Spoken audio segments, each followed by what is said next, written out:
que caminhava havia atravessado a estrada e estava transpondo uma cancela oposta, e o almirante estava novamente pondo seu cavalo em movimento, quando o capitão Wentworth transpôs a cerca em um instante para dizer algo à sua irmã. A natureza de algo pode ser inferida por seus efeitos. Senhorita Elliot, tenho certeza de que está cansada, exclamou Asa. Kurt, permita-nos ter o prazer de levá-lo para casa. Aqui é um excelente quarto para 3 pessoas, garanto. Se todos fossem como a senhora, acredito que poderíamos sentar 4. É preciso, de fato, é preciso. Dani ainda estava na faixa e, embora instintivamente começando a declinar, não me foi permitido prosseguir. A gentil insistência do almirante veio em apoio à de sua esposa, eles não seriam recusados, comprimiram-se no menor espaço possível para lhe deixar um canto, e o capitão Wentworth, sem dizer uma palavra, voltou-se para ela e, com discrição, fez com que a ajudassem a entrar na carruagem. Sim, ele o havia feito. Ela estava na carruagem e sentiu que ele havia colocado ali, que sua vontade e suas mãos o fizeram, que ela devia isso à sua percepção de sua fadiga e à sua determinação em lhe proporcionar descanso. Ela foi profundamente afetada pela visão de sua disposição em relação a ela, que todas essas coisas tornaram evidente. Essa pequena circunstância pareceu a consumação de tudo o que a precedeu. Ela o compreendeu. Ele não conseguia perdoá-la, mas também não conseguia ser insensível. Embora a condenasse pelo passado e o considerasse com ressentimento elevado e injusto, embora fosse perfeitamente indiferente a ela e embora estivesse afeiçoado a outra, ainda assim não conseguia vê-la sofrer sem o desejo de lhe proporcionar alívio. Era uma lembrança de um sentimento anterior, era um impulso de amizade pura, embora não declarada, era uma prova de seu próprio coração caloroso e amável, que ela não conseguia contemplar sem emoções tão compostas de prazer e dor que não sabia qual prevalecia. Suas respostas à gentileza e aos comentários de seus companheiros foram, a princípio, dadas inconscientemente. Eles haviam percorrido metade do caminho pela estrada acidentada antes que ela estivesse totalmente desperta para o que diziam. Então, ela os encontrou falando sobre Frederick. Ele certamente pretende ter uma ou outra daquelas 2 moças, Sophie, disse o almirante, mas não se pode dizer qual. Ele tem corrido atrás deles também, tempo suficiente, diria alguém, para tomar uma decisão. Ah, isso é consequência da paz. Se fosse guerra agora, ele já a teria resolvido há muito tempo. Nós, marinheiros, senhorita Elliot, não podemos nos dar ao luxo de longos namoros em tempos de guerra. Quantos dias se passaram, minha querida, entre a primeira vez em que a vi e o momento em que nos sentamos juntos em nossos aposentos em North Armagh? É melhor não falarmos sobre isso, minha querida, respondeu Asa. Frost gentilmente, pois se está. Elliot soubesse a rapidez com que chegamos a um entendimento, jamais se convenceria de que poderíamos ser felizes juntos. Eu o conhecia por reputação, embora há muito tempo. Bem, e eu havia ouvido falar de você como uma moça muito bonita, e o que mais esperaríamos? Não gosto de ter essas coisas em mãos por tanto tempo. Eu gostaria que Frederica estendesse um pouco mais a sua tela e nos trouxesse uma dessas jovens senhoras para Cade. Então, sempre haveria companhia para eles. E ambas são moças muito agradáveis, mal consigo distinguir uma da outra. Moças muito bem-humoradas e naturais, de fato, disse Asa. Croft, em tom de elogio mais calmo, o que fez Anne suspeitar que seus poderes mais aguçados pudessem não considerar nenhuma delas digna de seu irmão, e uma família muito respeitável. Não se poderia estar conectado com pessoas melhores. Prezado almirante, que publicação! Certamente assumiremos essa posição. Mas, ao dar friamente as rédeas a uma direção melhor, elas passaram alegremente pelo perigo e, ao estender a mão com discernimento uma vez depois, não caíram em uma valeta nem se chocaram com uma carroça de esterco, e Anne, com alguma diversão diante do estilo de direção delas, que imaginava ser uma boa representação da condução geral de seus assuntos, viu-se depositada com segurança por elas na cotagem.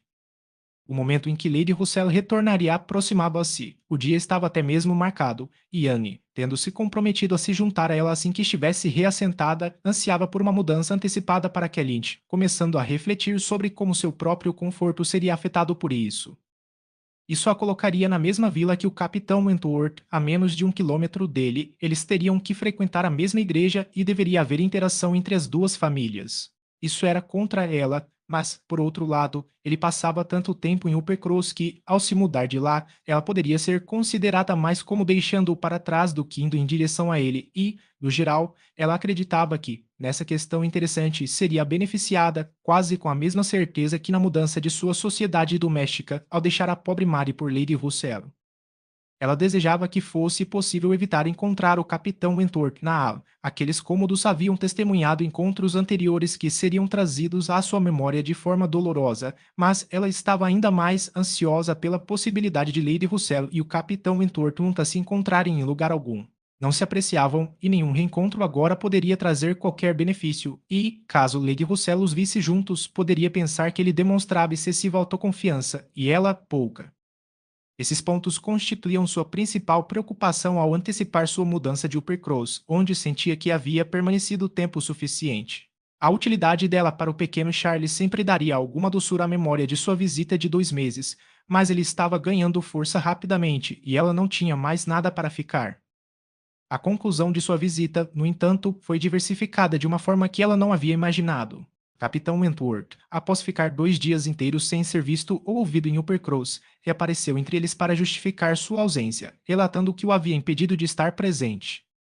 Uma carta de seu amigo, Capitão Arville, tendo descoberto finalmente, trouxe a notícia de que o Capitão Arville estava estabelecido com sua família em Lyme para o inverno, de que, portanto, sem saber, estavam a menos de 30 quilômetros um do outro. O Capitão Arville nunca gozou de boa saúde desde uma ferida grave que recebeu 2 anos antes, e a ansiedade do Capitão Wentworth em vê-lo determinou a ir imediatamente para Lyme. Ele estará lá 24 horas. Sua absolvição foi completa, sua amizade calorosamente honrada, um vivo interesse despertado por seu amigo, e sua descrição do belo país ao redor de Lime foi tão atentamente ouvida pelo grupo que um desejo sincero de ver Lime eles mesmos e um projeto para ir para lá foi a consequência.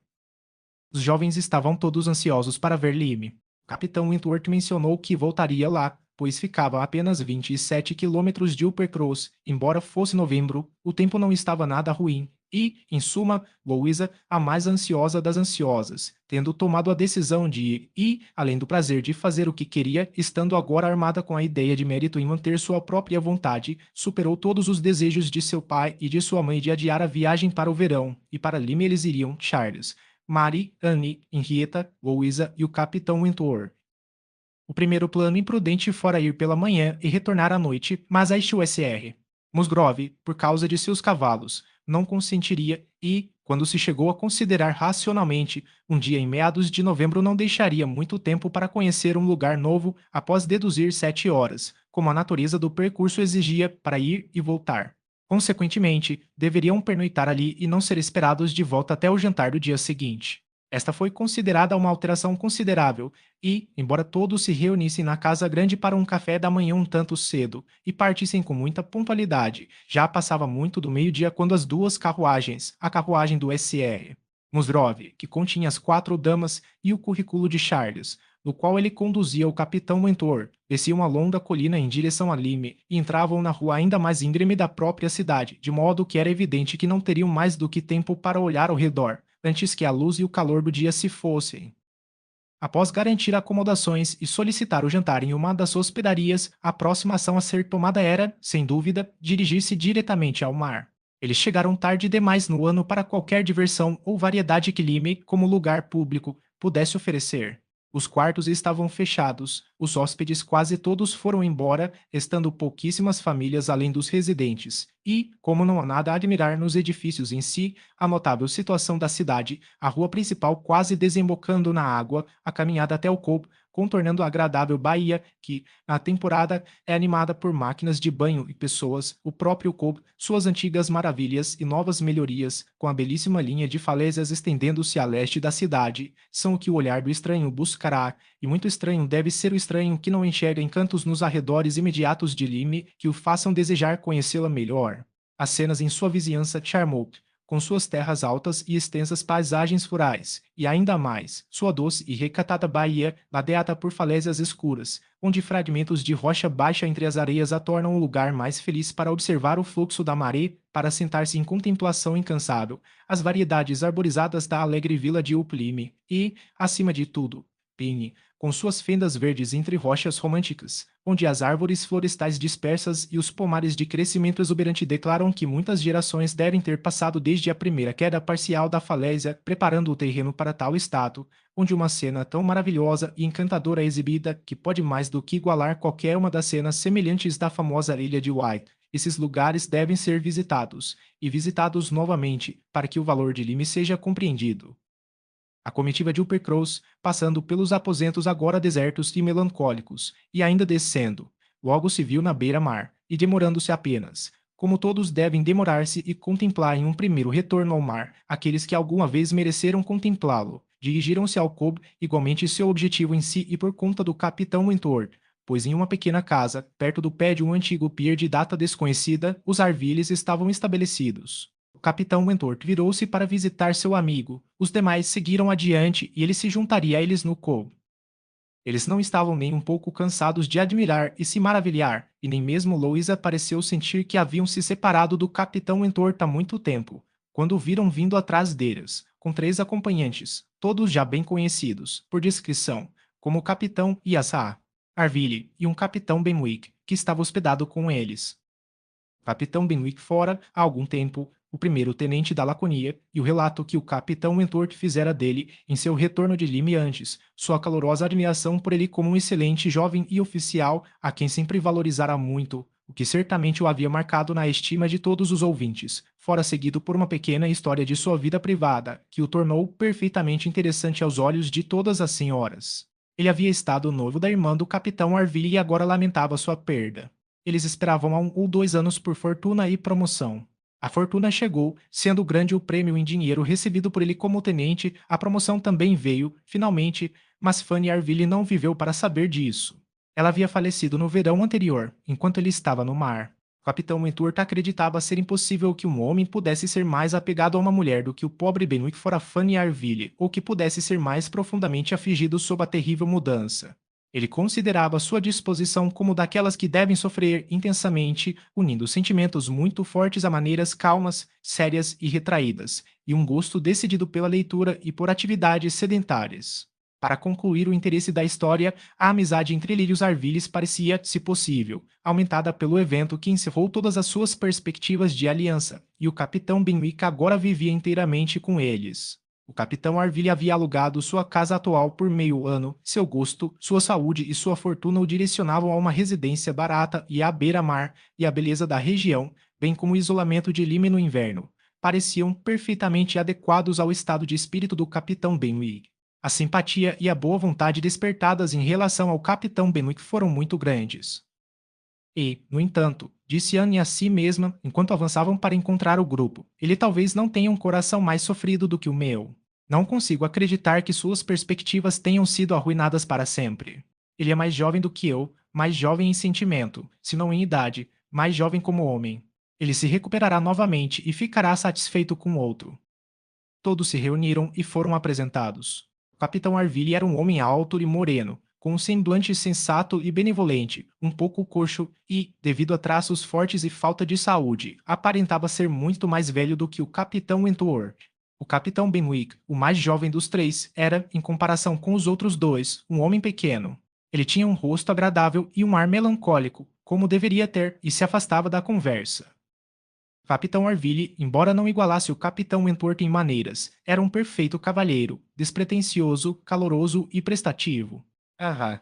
Arville, com um grau de polimento inferior ao do marido, parecia, no entanto, nutrir os mesmos bons sentimentos, e nada poderia ser mais agradável do que o desejo de considerar toda a comitiva como amigos seus, por serem amigos do capitão Wentworth, ou mais gentilmente hospitaleiro do que seus insistentes convites para que todos prometessem jantar com eles. O jantar, já encomendado na estalagem, foi, por fim, embora a contragosto, aceito como desculpa, mas eles pareciam quase ofendidos por o capitão Wentworth ter trazido qualquer grupo como aquele a Lyme, sem considerar como algo natural que eles jantassem com eles. Havia tanto apego ao capitão Wentworth em tudo isso, e um encanto tão cativante em um grau de hospitalidade tão incomum, tão diferente do estilo usual de convites de troca e jantares de formalidade e exibição, que Anne sentiu que seu espírito não seria beneficiado por um aumento de contato entre seus colegas oficiais. Estes teriam sido todos os meus amigos, foi o seu pensamento, e ela teve de lutar contra uma grande tendência à melancolia. Ao deixarem o Cove, todos entraram na casa com seus novos amigos e encontraram cômodos tão pequenos que apenas aqueles que convidam de coração poderiam imaginar capazes de acomodar tantas pessoas.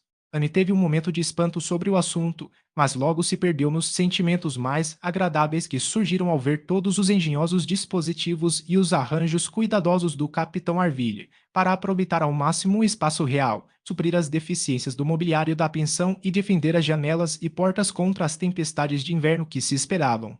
As variedades no mobiliário dos cômodos, onde os itens comuns fornecidos pelo proprietário em condições medianas contrastavam com alguns poucos artigos de madeira rara, excelentemente trabalhados, e com algo curioso e valioso de todos os países distantes que o capitão Arville havia visitado, eram mais do que divertidas para Anne. Tudo isso, conectado à sua profissão, o fruto de seus trabalhos, o efeito de sua influência em seus hábitos, a imagem de repouso e felicidade doméstica que apresentava, tornava-se para ela algo mais, ou menos, do que satisfação. O capitão Arville não era leitor, mas havia providenciado excelentes acomodações e construído prateleiras muito bonitas para uma razoável coleção de volumes bem encadernados, propriedade do capitão Benwick. Sua claudicação o impedia de fazer muito exercício, mas uma mente útil e engenhosa parecia lhe proporcionar constante ocupação em seu interior. Ele desenhava, envernizava, carpia e colava, fazia brinquedos para as crianças, fabricava novas agulhas de rede e alfinetes com melhorias e, se tudo mais estivesse feito, sentava-se em sua grande rede de pesca em um canto da sala.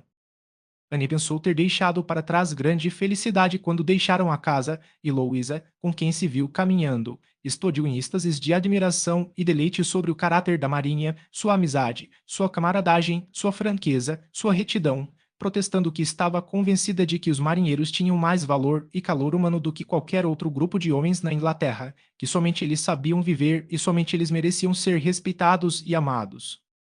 Voltaram para se vestir e jantar, e o plano já havia dado tão certo que nada foi encontrado em falta, embora o fato de estar tão fora de época, a rua sem saída de Lyme e a nenhuma expectativa de companhia tivessem trazido muitas desculpas dos responsáveis pela estalagem. Annie percebeu que, a essa altura, estava se tornando muito mais acostumada à companhia do capitão Wentworth do que jamais imaginara ser possível, de modo que sentar-se à mesma mesa com ele agora e a troca de gentilezas comuns que a isso acompanhavam nunca foram além disso tornaram-se algo insignificante. As noites estavam escuras demais para que as senhoras se reunissem novamente até o dia seguinte, mas o capitão Arville lhes prometera uma visita à noite, e ele veio, trazendo também seu amigo, o que era mais do que se esperava, tendo sido acordado que o capitão Benwick demonstrava estar oprimido pela presença de tantos estranhos. Aventurou-se novamente entre eles, embora seu espírito certamente não parecesse propício à alegria da festa em geral. Enquanto os capitães Wentworth e Arville lideravam a conversa em um lado da sala e, ao rememorar os tempos passados, forneciam anedotas em abundância para ocupar e entreter os demais, coube a Anne ficar um pouco à parte com o capitão Benwick, e o impulso muito bom de sua natureza obrigou a iniciar uma amizade com ele. Ele era tímido e propenso à abstração, mas a cativante suavidade de seu semblante e a gentileza de seus modos logo surtiram efeito, e Anne foi bem recompensada pelo primeiro esforço de interação. Ele era evidentemente um jovem de considerável bom gosto em leitura, embora principalmente em poesia, e, além da persuasão de ter lhe proporcionado pelo menos uma noite de prazer à discussão de assuntos que seus companheiros habituais provavelmente não se interessavam, ela tinha a esperança de ser realmente útil a ele em algumas sugestões sobre o dever e o benefício de lutar contra a afeição, que naturalmente havia surgido de sua conversa. Pois, embora tímido, ele não parecia reservado, tinha antes a aparência de sentimentos felizes por romper suas restrições habituais, e, tendo falado de poesia, da riqueza da época atual, e passado por uma breve comparação de opiniões sobre os poetas de primeira linha, tentando determinar se Marmion ou a Dama do Lago deveriam ser preferidos, e como eram classificados o Giaour e a Noiva de Abidos, e, além disso, como o Giaour deveria ser pronunciado, ele se mostrou tão intimamente familiarizado com todas as canções mais ternas de um poeta e todas as descrições apaixonadas de agonias sem esperança do outro, ele repetiu, com um sentimento tão trêmulo, os vários versos que retratavam um coração partido ou uma mente destruída pela miséria, e parecia tão inteiramente como se quisesse ser compreendido, que ela se atreveu a esperar que ele nem sempre lesse apenas poesia, e a dizer que ela achava que é a desgraça da poesia ser raramente apreciada com segurança por aqueles que a apreciavam completamente, e que os fortes sentimentos que só poderiam estimá-la verdadeiramente eram os mesmos sentimentos que deveriam saboreá-la com moderação. Sua expressão, demonstrando não dor, mas satisfação com essa alusão à sua situação, encorajou-a a prosseguir e, sentindo em si o direito da antiguidade de espírito, ousou recomendar uma maior dose de prosa em seus estudos diários. E, ao ser solicitada a especificar, mencionou obras de nossos melhores moralistas, coleções das mais belas cartas, memórias de personagens de valor e sofrimento, que ocorreram no momento como sendo capazes de despertar e fortalecer a mente pelos mais elevados preceitos e pelos mais fortes exemplos de resistência moral e religiosa.